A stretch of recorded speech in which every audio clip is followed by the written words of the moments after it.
Olha só, pessoal, estamos pintando as garcinhas. Olha pra vocês verem como tá ficando as garcinhas pintadas. Vou virar a cama aqui e vou mostrar pra vocês o tanto que tem aqui. Estamos pintando. Falta alguns detalhes ainda. Vocês vão ver que top que vai ficar. Olha só, pessoal, já passei a tinta branca. Tô fazendo os detalhes dos pezinhos, as pernas. Depois falta o olho, acabamento. Olha pra vocês verem que bonito já tá ficando. Só assim, ó. Já tá aparentemente bonita, né? Olha pra vocês verem os flaminguinhos, as garças.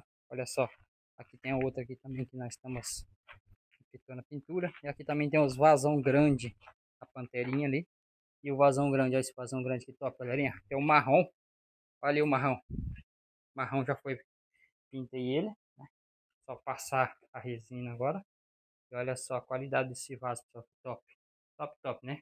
Então é isso aí, galerinha. Não esquece de curtir, comentar e compartilhar o nosso conteúdo aí. Valeu, forte abraço.